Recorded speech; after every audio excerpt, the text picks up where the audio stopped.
Cartoon story. ने बचपन से कभी बाल नहीं कटवाए होते, जिस वजह से उसके बाल उसकी हाइट से भी लंबे होते हैं। एक दोपहर उसकी मम्मी अंजलि के बाल बांध रही होती है। सुन, लंबे बाल देखने में तो सबको अच्छे लगते हैं, लेकिन जब इनका ख्याल रखने की बात आती है ना, तो कोई तेरे बालों पर मेहनत नहीं करेगा। कुछ समय बाद ससुराल जाएगी, इसलिए क्यों नहीं इन्हें थोड़ा कटवा ले। कैसी बात कर रही हो मम्मी? आप मेरे साथ मेरे बालों पर मेहनत तो करती ही हो, और चाहे कुछ भी हो जाए, अब मैं अपने बाल नहीं कटवा सकती। और आपको वजह तो पता ही है। अपनी बेटी को इतना खुश देखकर उसकी मम्मी आगे कुछ नहीं बोलती। इसके कुछ महीनों बाद ही अंजलि की उत्कर्ष के साथ शादी हो जाती है। तुम्हारे बाल बहुत अच्छे हैं, मेहनत साफ दिखती है। मतलब तुम भी इन पर मेहनत करने के लिए तैयार हो? अरे मुझे क्या मेहनत करनी होगी, चलो जो भी हो बता देना, गुलाम हाजिर हो जाएगा मैडम। पति की बात सुन अंजलि हंस पड़ती है। दिन बीतने लगते हैं, सब कुछ अच्छा चल रहा होता है, लेकिन सिर्फ उसी दिन तक जब तक सिर धोने की बारी नहीं आती। और वो दिन आते ही अंजलि उत्कर्ष के पास जाती है। सुनिए ना, मैं अकेले हेयर वॉश नहीं कर सकती, प्लीज हेल्प कर दो। अरे यार, आज तो बहुत इम्पोर्टेंट मीटिंग है, जल्दी ऑफिस पहुंचना है, कल कर लेना, पक्का मदद कर दूंगा। सॉरी यार। उत्कर्ष वहाँ से चला जाता है, जिसके बाद अंजलि शैम्पू की बोतल लिए सास के पास जाकर उनसे मदद मांगती है। जहाँ अंजलि की बात सुन सास जोर जोर से हंसने लगती है। बावली हो गई है क्या? तेरे बाल धोऊंगी, जब अकेले संभाले नहीं जाते तो इतने लंबे बाल किए ही क्यों? ये कहकर सास भी वहाँ से चली जाती है। अंजलि मन ही मन सोचती है, मम्मी सही बोलती थी, तारीफ सब करेंगे, पर थोड़ी भी मेहनत कोई नहीं करेगा। अब अंजलि खुद ही हेयर वॉश करने बाथरूम में चली जाती है। इस बात को 3 घंटे बीत जाते हैं, लेकिन अंजलि बाथरूम से बाहर नहीं निकलती। सास बाथरूम का दरवाजा खटखटाती है। अरे ओ महारानी, अंदर घर बसाने का प्लान है क्या? यहाँ सारे काम पड़े हैं, तेरे बालों की वजह से हम क्या भूखे मर जाएं?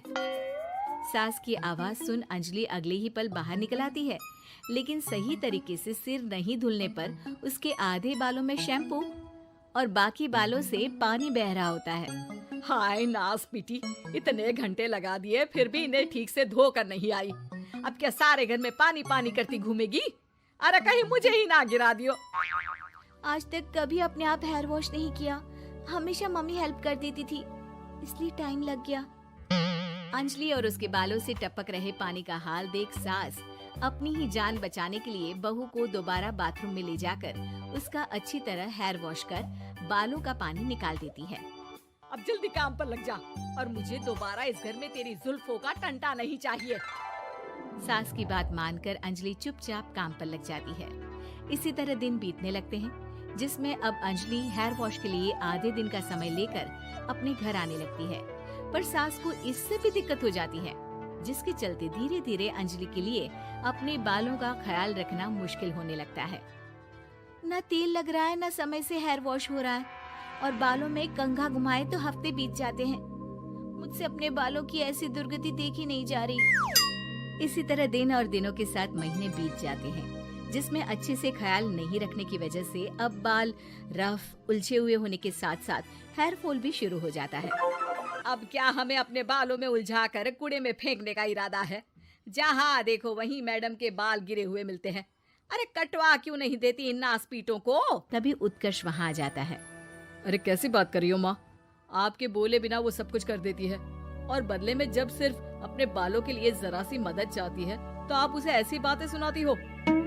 उत्कर्ष अंजलि को लेकर घर से बाहर निकल जाता है, और वो दोनों अंजलि के घर पहुँच जाते हैं। मुझे माफ करना, मैंने वादा किया था लेकिन पूरा नहीं कर पाया। अब तुम जैसा कहोगी मैं वैसा ही करूँगा। अंजलि की मम्मी उन्हें बहुत सारे घरेलू उपाय बताती हैं, जिन्हें अच्छे से समझकर दोनों घर वापस आते हैं और अब मिलकर अंजलि के बालों को ठीक करने के मिशन पर लग जाते हैं। अरे पत्नी की सेवा में तो ऐसे लगा है जैसे इसके बालों में से खजाना निकल आएगा। इसी तरह कुछ महीने बीत जाते हैं और धीरे धीरे अंजलि के बाल पहले जैसे हो जाते हैं। आधा सफर तो कंप्लीट हुआ, अब आधा बचा है। हाँ, कौन सा आधा? मैं समझी नहीं। मम्मी, अब अपनी मम्मी को बहू की कीमत समझाने के लिए पहले उत्कर्ष उनकी सब सहेलियों को घर बुला लेता है और फिर अंजलि को उनके सामने लेकर जाता है, जिसे देख वहां बैठी सास की सभी सहेलियों का मुंह खुला का खुला रह जाता है। अरे वाह, तेरी बहू के बाल कितने सुंदर हैं। आज से पहले हमने कभी इन पर ध्यान कैसे नहीं दिया। और वैसे इतने लंबे बाल संभालना सबके बस की बात नहीं, लेकिन तुम्हारी बहू को देखकर लगता है कि ये इसमें प्रो है। वैसे बहू, लंबे बाल देवी के भी होते हैं और चुड़ैल के भी, इसलिए अपने अंतर्मन में कभी कुछ बुरा मत आने देना और इस घर के लिए लक्ष्मी का रूप बनना। अरे किस बात की, घर की आधी लक्ष्मी तो ये इन्हीं जुल्फों पर खर्चा कर देती है। सास की इस बात पर अंजलि तुरंत पैसे ले जाकर सास के हाथ में रख देती है। अब मुझे सबके सामने नीचा दिखाने के लिए पैसे दे रही है क्या? नहीं मम्मी जी, पैसे आपको इसलिए दिए हैं क्योंकि ये उन्हीं बालों की कमाई है जिन्हें आप रात दिन कोसती रहती हैं। अगर आप वो सब नहीं करती तो मेरे बाल खराब नहीं होते और ना ही मैं ये पैसे कमा पाती। है? क्या मतलब है? कहना क्या चाहती हो? मैं शादी के पहले से ही एक हेयर केयर यूट्यूब चलाती हूँ, जहाँ शादी के बाद और बालों के हाल की वजह से मैं इनएक्टिव हो गई थी। पर उस दिन जब उत्कर्ष और मैं मम्मी के पास उपाय पूछने गए तो आइडिया आया कि अपनी हेयर प्रॉब्लम्स ओवरकम करने के साथ साथ इस प्रोसेस की वीडियो बनाकर उसे भी यूट्यूब पर डाल दूं तो।